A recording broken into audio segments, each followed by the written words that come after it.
Hey guys, welcome to Toppers IQ. तो USA में एक नई सरकार और एक नए प्रेसिडेंट बनने के बाद अब जो बाइडेन जो कि नए प्रेसिडेंट हैं अमेरिका के, उन्होंने एक रशिया के सामने नया प्रस्ताव रखा कि जो न्यू स्टार्ट ट्रीटी है उसे फिर से एक्सटेंड करेंगे। और इस प्रस्ताव को रशिया ने एक्सेप्ट किया है। और क्या इस नई ट्रीटी में और इसे जिसे एक्सटेंड करेंगे उसमें क्या कोई नए बदलाव आए हैं और जहाँ उसमें क्या कुछ चेंजेस किए गए हैं, तो आज हम इसके बारे में पढ़ेंगे। तो चलिए शुरू करते हैं। इस लेक्चर की पीडीएफ हमारी वेबसाइट toppercycle.com से ले सकते हैं। डच वैले का article US Russia agree to extend New START nuclear arm treaty. The Economic Times का भी आर्टिकल है Russia welcomes Biden proposal to extend New START treaty.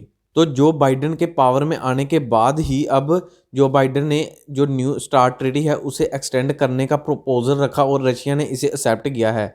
New START treaty जिसका नाम है स्ट्रेटेजिक आर्म रिडक्शन ट्रेडी, ये आने वाले और 5 सालों के लिए इसे साइन किया जाएगा। और रशिया ने इसका बहुत ही वेलकम किया है कि हम दोनों देश इस पर अमल करेंगे और इसके प्रोटोकॉल्स को यूज़ करेंगे।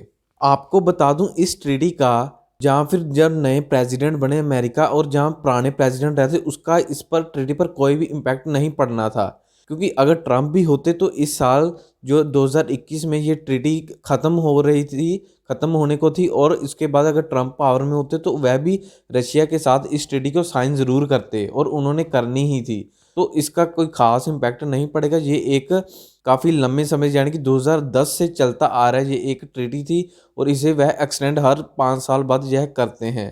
तो इस बार भी इन्होंने जो दोनों ने कंट्री से मिलकर फैसला लिया कि हम इसे और भी एक्सटेंड करेंगे 5 साल के लिए। तो न्यू स्टार्ट ट्रीटी देखें तो इसे 2010 में रशिया और अमेरिका ने साइन किया था। इसे पहली बार बराक ओबामा ने रिप्रेजेंट किया था और इसे ओबामा एडमिनिस्ट्रेशन के अधीन साइन किया गया था। चेक रिपब्लिक की जो कैपिटल है प्राग, वहाँ में। यह 2010 में साइन होने के बाद 2011 में पूरे 1 साल बाद इसे लागू किया गया, यानी कि ये फोर्स में आई। और इस ट्रीटी का जो फॉर्मल पहला नाम देखे तो जो वो था कि measures for the further reduction and limitations of strategic offensive arms, यानी कि ये जो दोनों देशों के बीच में एक न्यू स्टार्ट ट्रीटी है, ये मेनली दोनों देशों की जो न्यूक्लियर वेपन्स हैं, न्यूक्लियर आर्म प्रोडक्शन है, उस पर एक रेस्ट्रिक्शंस लगाती है। और इस ट्रीटी के अधीन दोनों देश ने निर्णय लिया कि वह अब आने वाले समय में जो अपने न्यूक्लियर आर्म्स की प्रोडक्शन है और उसकी यूटिलाइजेशन है उसे रिड्यूस करेंगे, कि कुछ हद कुछ लेवल तक ही उसे वह डेवलप कर सकते हैं, मैन्युफैक्चर कर सकते हैं न्यूक्लियर पावर्स को, आर्म्स को। इस ट्रीटी के अधीन दोनों देशों ने एग्री किया कि वह अपने जो मिसाइल लॉन्चेस हैं उन्हें भी रिड्यूस करेगी। स्ट्रेटेजिक न्यूक्लियर मिसाइल लॉन्च है जो उनकी कैपेसिटी है उसे हाफ कर देंगे, 50% करेंगे। इस ट्रीटी के अधीन दोनों देशों ने एक इंस्पेक्शन एंड वेरिफिकेशन रेजीम को भी इस्टेब्लिश किया है कि जिसके थ्रू वह दोनों कंट्रीज अपनी जो वेरिफिकेशन है एक दूसरे के साथ शेयर करते हैं कि उनकी कंट्री में कितने आर्म्स पड़े हैं और कितनी उनकी प्रोडक्शन चल रही है। तो अगर हम इस ट्रीटी की मेनली बात करें तो इसमें काफ़ी डेवलपमेंट हुई, जाने कि इसका काफ़ी प्रभाव पड़ा था दोनों कंट्रीज में कि 1550 तक जो न्यूक्लियर वॉर हेड्स थे उन्हें डिप्लॉय करने में काफ़ी कमी आई थी। और यह 10% की लोअर था जब एक मॉस्को ट्रीटी साइन की गई थी 2002 में दोनों देशों में, और उसकी जो मॉस्को ट्रीटी से तकरीबन 10 गुना कम ही हुई है। इस ट्रीटी के अधीन दोनों देशों की जो submarine launch ballistic missiles, intercontinental ballistic missile launcher और हैवी बॉम्बर्स इक्विपमेंट हैं, जो कि उनके नंबर्स हैं उन्हें सिर्फ कम से कम 800 तक वह रखेंगे, इससे ज़्यादा नहीं करेंगे। और साथ ही जो हैवी बॉम्बर्स इक्विपमेंट हैं, न्यूक्लियर आर्मामेंट्स, उन्हें 700 की गिनती पर रखा जाएगा। इस ट्रीटी को मॉस्को ट्रीटी के साथ रिप्लेस किया गया था जिसे शॉर्ट और स्ट्रेटेजिक ऑफेंसिव रिडक्शन ट्रीटी भी कहते हैं।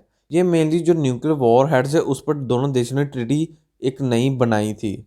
जो ये न्यू स्टार्ट ट्रीटी है ये सक्सेसर है स्टार्ट 1 का, जो कि एक दोनों देशों में फ्रेमवर्क था जिसे 1991 में साइन किया गया जब यूएसएसआर अलग हुआ था। तो उस ट्रीटी के अधीन स्टार्ट 1 के अधीन जो वॉर हेड्स थे दोनों कंट्रीज में उसे रिड्यूस करके उनकी लिमिट 6000 तक रखी गई, और जो स्ट्रेटेजिक डिलीवरी व्हीकल से उनकी 1600 तक लिमिट रखी गई। और फिर जब स्टार्ट ट्रीटी 2 फोर्स में आया तो उसमें काफ़ी नेगोशिएशन हुई कि इसमें कितनी जो लिमिट्स हैं वॉर हेड्स की वह रखी जाएंगी। और अब कहा जा रहा है कि दोनों देशों की शायद मिलकर एक स्टार्ट ट्रीटी 3 भी रख सकते हैं, थर्ड भी रख सकते हैं। और जो फरवरी 2021 है, इसमें न्यू स्टार्ट ट्रीटी की एक्सपायरी डेट है, जहाँ अब इस मंथ में फरवरी में दोनों देश मिलकर एक 5 और साल के लिए इसे एक्सटेंड करेंगे।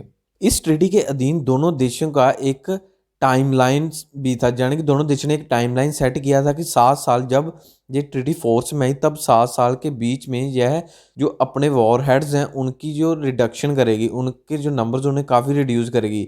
और फिर जब न्यू स्टार्ट ट्रीटी जब एंटर आया और ऑपरेशन में आया तो वह पहली बार 10 साल के लिए साइन किया गया था, यानी कि अब दूसरी बार 5 और साल के लिए इसे साइन किया जाएगा। इस सब के अलावा भी अमेरिका और रशिया ने और भी कई ट्रीटीज साइन की हैं जो कि न्यूक्लियर बेस हैं, जैसे है intermediate range nuclear force treaty. इसे अमेरिका और रशिया के बीच जो अमेरिकन प्रेसिडेंट थे रोनाल्ड रेगन और जो सोवियत जनरल सेक्रेटरी थे मिखेल गोर्बाचेव, उनके बीच में ये ट्रीटी साइन की गई थी जब कोल्ड वॉर था। और इस ट्रीटी को 1987 में साइन किया गया और दोनों कंट्रीज ने एग्री किया कि जो वह एलिमिनेट करेंगे जो स्टॉक है short range and intermediate range missiles का। और अगर हम देखें दोनों न्यूक्लियर पावर कंट्रीज, यानी कि जब यूएसएसआर रशिया यूएसएसआर का पार्ट था तो तब भी रशिया के पास काफ़ी पावर थी, काफ़ी न्यूक्लियर वॉर हेड्स थे। तो रशिया ने तो कई बार अमेरिका की जो फ्रेंडली अमेरिका के पास जो कंट्रीज हैं वहाँ पर भी अपने न्यूक्लियर वॉरहेड्स को डिप्लॉय किया था। मगर फिर दोनों देशों की जब तनाव काफ़ी बढ़े और यूएसएसआर जब अलग हुआ तो दोनों देशों ने डिसाइड किया कि वह अपने जो मिसाइल्स और न्यूक्लियर वॉरहेड्स हैं उन्हें रिड्यूस करके और एक नई ट्रीटी साइन करेगा जिसमें वह लिमिट रखेंगी दोनों कंट्रीज। मगर इन सब के बीच कोई भी ऐसी ट्रीटी नहीं है अभी दोनों ने साइन किया हो कि हम एक दूसरे के अगेंस्ट अपना न्यूक्लियर वेपन यूज़ कर सकते हैं या नहीं कर सकते। यानी कि अगर कल को अमेरिका और रशिया के जो रिलेशंस हैं और भी ख़राब होते हैं तो रशिया उस न्यूक्लियर वेपन्स को यूज़ कर सकता है अगेंस्ट अमेरिका। क्योंकि अगर हम देखें तो जैसे क्राइमिया को जब रशिया ने अपनी टेरिटरी घोषित किया, यानी कि उस पर कब्जा किया था, तो तब जो बाइडन थे वह वाइस प्रेसिडेंट थे अमेरिका के। तो अभी जो आने वाले 4 साल हैं वह रशिया पर काफ़ी बदतर जाएंगे, यानी काफ़ी उन्हें बुरे जाएंगे। और रशिया को आने वाले समय में कुछ सैंक्शंस का भी सामना करना पड़ सकता है। सो ये है एंड इस वीडियो का। चैनल को सब्सक्राइब और लाइक करना मत भूलिएगा। धन्यवाद।